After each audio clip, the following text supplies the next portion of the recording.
बुंदेलखंड के ललितपुर में आज हनुमान जयंती के अवसर पर सनातन संस्कृति संघ की ओर से भव्य शोभा यात्रा का आयोजन किया गया, जिसमें बड़ी संख्या में सनातनी भक्तों ने भाग लिया। संघ की अध्यक्ष हरिप्रिया भार्गव के नेतृत्व में आयोजित इस भव्य शोभा यात्रा में केवल हनुमान जी के स्वरूपों की झांकियां निकाली गई, बल्कि अखाड़े ने भी जोरदार प्रदर्शन किया।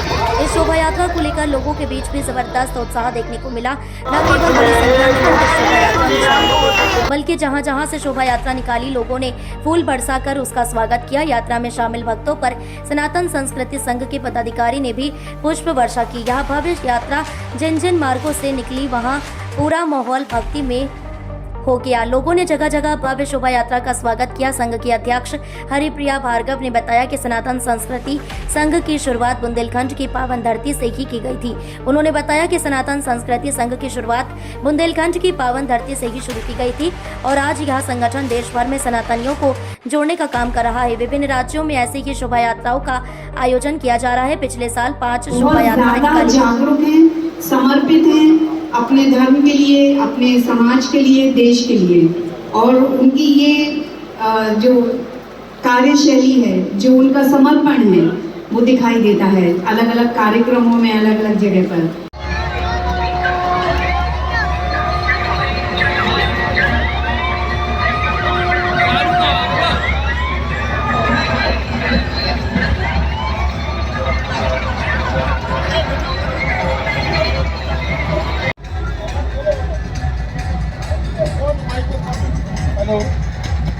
सनातन सांस्कृतिक संघ की ओर से सभी नगरवासियों का हार्दिक वंदन अभिनंदन।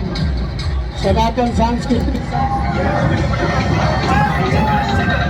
पहुंचाने के लिए कि किस तरह से सनातनी लोग बढ़ चढ़कर अपने ईश्वर का जन्मोत्सव मना रहे हैं, सनातन के लिए कार्य कर रहे हैं। तो कहने के साथ साथ हमारी क्रिया भी बहुत मायने रखती है, जो समाज में और लोगों में एक सही मुझे सभी अपने पत्रकार बंधुओं को धन्यवाद देते हुए, सूचना देते हुए बहुत प्रसन्नता हो रही है कि सनातन सांस्कृतिक संघ की शुरुआत हमने एक बहुत ही छोटे स्तर से ललितपुर से की थी, जो बुंदेलखंड की बहुत पावन भूमि है। और आज ईश्वर की कृपा देखिए कि सनातन सांस्कृतिक संघ पूरे भारत में कार्यक्रम कर रहा है। अभी आने वाले समय में हमारा एक बहुत ही भव्य कार्यक्रम, जो कि शोभा यात्रा है प्रभु श्री राम की, वो कर्नाटक में हम करने वाले हैं। और एक हमारा कार्यक्रम जो आंध्र में भी हम करने वाले हैं, आंध्र प्रदेश में।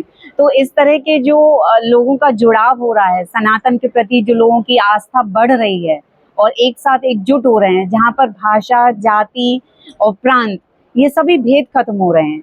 और ये बताते हुए भी मुझे बहुत गर्व हो रहा है कि मुझे ऐसे बहुत से लोगों के फोन आते हैं, मैसेज आते हैं, जो इस तरह के धार्मिक कार्यक्रमों को अपने अपने शहरों में और अपने प्रांतों में करना चाहते हैं।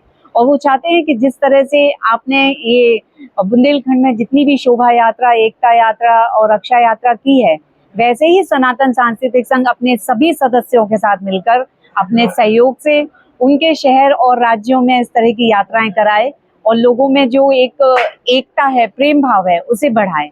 तो ये बहुत ही ज़्यादा प्रसन्नता का विषय है सभी सनातनी बहन भाइयों के लिए कि आज हम सब एक हो रहे हैं और ये मंच जो लोगों को एक कर रहा है, जोड़ रहा है, उस पर ईश्वर की बहुत कृपा है। और ये दिन प्रतिदिन ऐसे ही बढ़ता जाए और हम सब एक होकर के इस राष्ट्र के लिए, सनातन धर्म के लिए अनंत अनंत तक कार्य करते रहें और अपनी आने वाली पीढ़ी को भी यही संदेश दें और एक अच्छा जीवन, अच्छा देश, अच्छी संस्कृति दे सकें। एक साल में क्या कार्यक्रम हुए, कितने कार्यक्रम हुए एक साल में?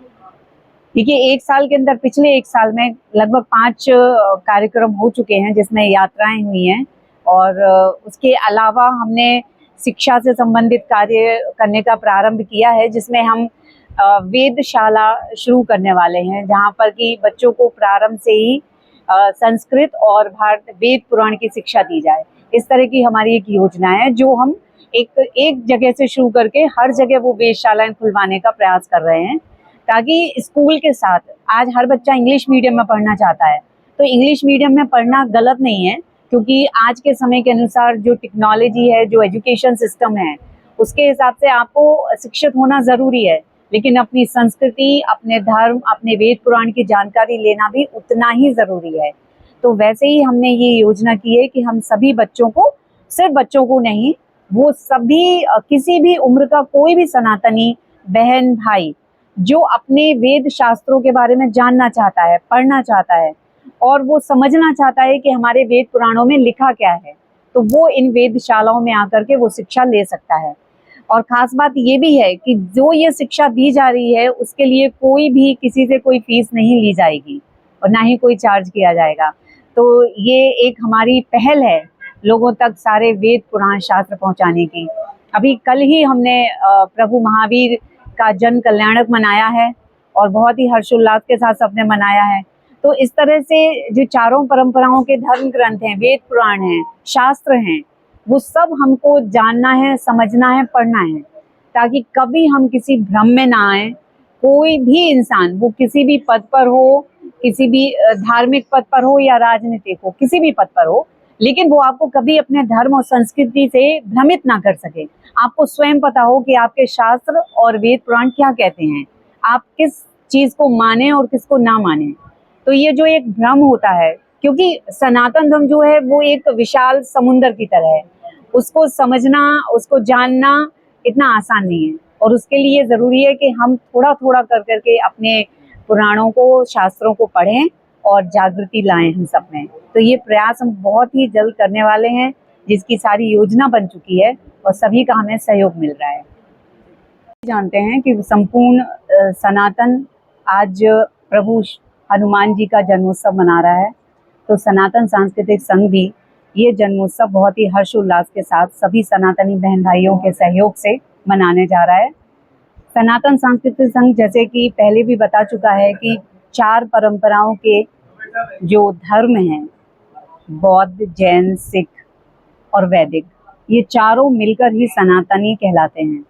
तो हमारा इन चारों परंपराओं के धर्मानुलंबी जो भी हैं, उन सबके साथ मिलकर हम भगवान हनुमान का ये जन्मोत्सव मनाने जा रहे हैं और ये संदेश दे रहे हैं कि किस तरह से भारतीय संस्कृति और सनातन धर्म जीने का एक सही तरीका है पूरे ब्रह्मांड के लिए, पूरे समस्त इंसानों के लिए, और किस तरह से भारतीय संस्कृति गरिमामय है, सनातन धर्म कितना विशाल है जिसका कोई अंत नहीं है, ये हमारा जीवन है। तो हम ये त्योहार जो है ये बहुत ही हर्षोल्लास के साथ सब मिलकर के मना रहे हैं और इसी की सूचना देने के लिए, ताकि प्रेस को और जन जन तक ये बात पहुँचे, और सभी को आमंत्रण दे रहे हैं हम कि इस यात्रा में सभी सनातनी बहन भाई चारों परंपराओं के शामिल हों और अपना योगदान दें।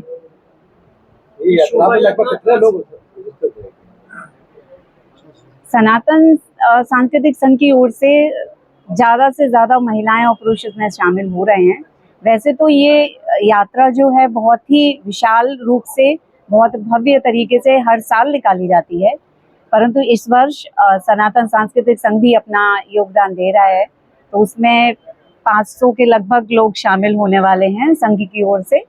और इसमें हमने बीच में पुष्प वर्षा की जो व्यवस्था की है, जो पूरी यात्रा के ऊपर पुष्प वर्षा की जाएगी वो की है, और सभी यात्रियों जो भी यात्रा में शामिल होंगे उनके लिए जलपान की व्यवस्था की गई है और हमारा पूरा सहयोग है। ये यात्रा कितने किलोमीटर लंबी होगी? ये यात्रा कहाँ से? ये तुबन से निकल करके वापस तुबन पर ही समाप्त होती है, लेकिन नगर की परिक्रमा करती है और ये लगभग 4 या 5 किलोमीटर तक होती है।